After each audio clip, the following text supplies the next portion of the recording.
Marcus stood on the roof of his apartment building at 3 a.m., rain soaking through his last clean shirt. 27 rejection emails in his inbox. $3.42 in his bank account. One eviction notice taped to his door. He wasn't thinking about jumping. He was thinking about something worse. Giving up on the dream that had brought him here in the first place. 6 months earlier, Marcus had moved to the city with everything he owned stuffed into 2 garbage bags and a laptop held together with duct tape. His mother slashed words before the cancer took her. "Promise me you, L. Make something of yourself. Promise me you won't die in this town like everyone else." That promise was the only thing he hadn't lost yet. The rain felt like the universe's final insult. He'd been sleeping in 24-hour laundromats, showering at the gym with a membership he couldn't afford to cancel, eating 1 meal a day, always rice, always alone. But rock bottom, he was about to learn, had a basement.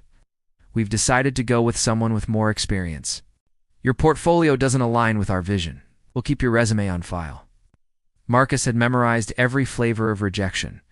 Film production companies, advertising agencies, even wedding videographers, they all had different ways of saying the same thing. "You not good enough?" He'd pitched his documentary idea to 47 producers. 47 times he'd worn his only dress shirt, practiced his presentation in public bathroom mirrors, walked into offices with hope. 47 times he'd walked out with nothing but patronizing smiles and empty promises. What they didn't see, Marcus staying up until 4 a.m. editing footage on software he de-pirated because he could unafford the subscription. Teaching himself color grading from YouTube tutorials played at the public library. Filming strangers' stories on the street with a camera he'd bought from a pawn shop. One that shut off randomly and had a cracked lens he couldn't afford to fix. They didn't see him collecting bottles to afford subway fare to meetings. Or the night he fainted on the platform because he'd given his last $5 to a homeless veteran who reminded him of his uncle. "Maybe you should consider a real job," his cousin had texted. "Film is for rich kids who can afford to fail." The worst part? It's at 3 a.m., when the hunger kept him awake and the cold seeped through the cracks in his walls. Marcus wondered if they were right. Maybe dreams were luxury items and he'd been shopping outside his price range. It happened in a McDonald's at 5 a.m.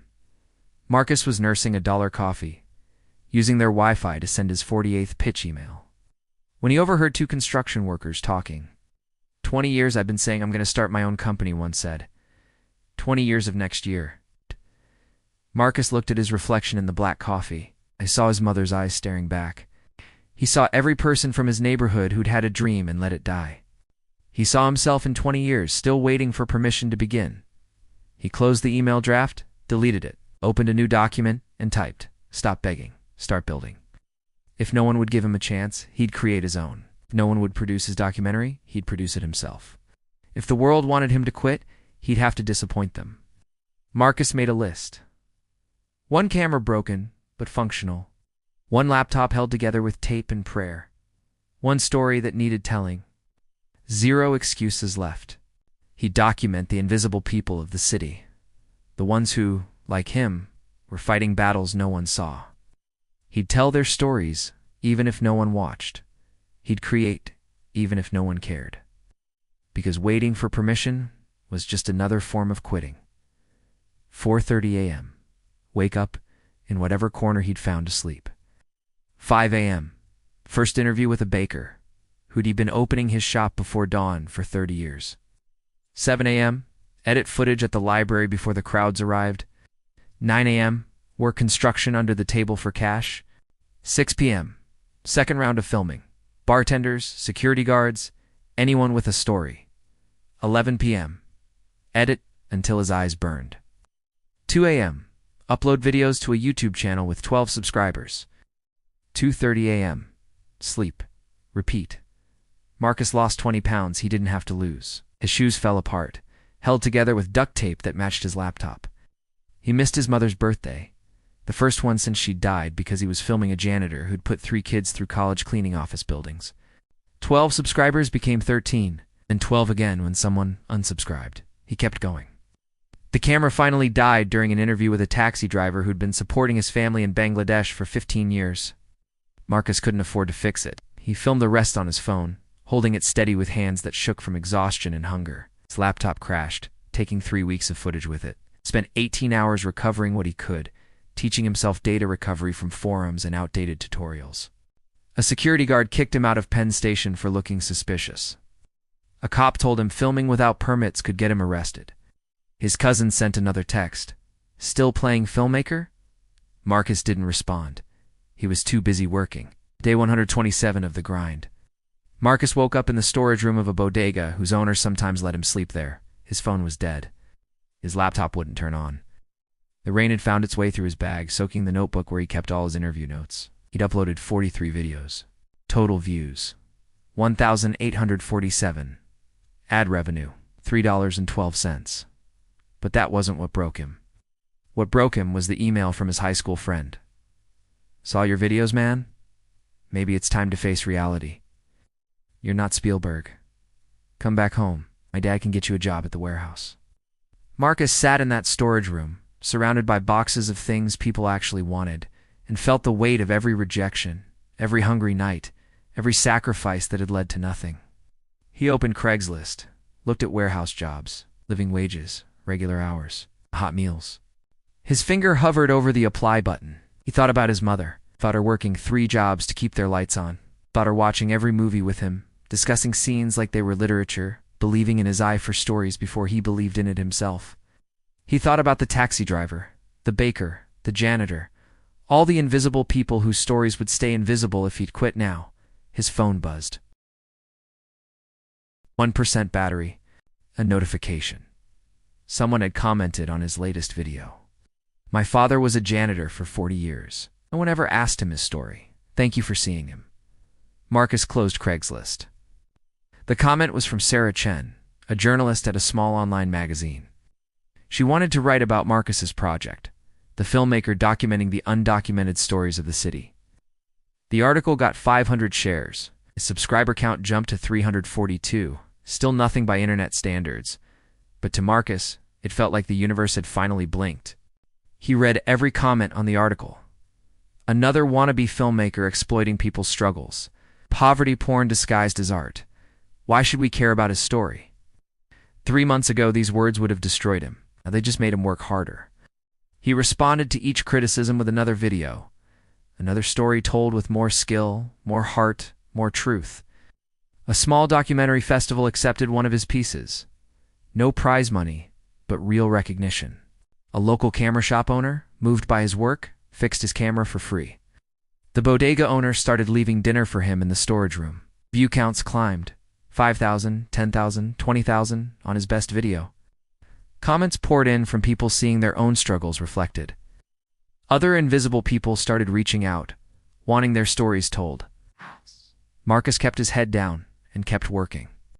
He'd learned that hope was dangerous when you held it too tight. Day 241. Marcus was editing in the library when his phone rang. Unknown number. He almost didn't answer. Probably another debt collector for bills he couldn't pay. Is this Marcus Thompson? The filmmaker behind Invisible City? Yes, my name is David Chang. I'm a producer at the name hit Marcus like lightning. One of the production companies that had rejected him months ago. The biggest rejection, actually, the one that had hurt the most. I've been following your work. We were wrong. Everyone was wrong. What you're doing? It's extraordinary. We want to fund your project. Full documentary, theatrical release, festival circuit. But, ... double quotes. There was always a but. We need you to come to LA tomorrow. There's a meeting with investors. If you can convince them, like your work convinced me, you'll have everything you need. Marcus looked at his bank balance, $47.23.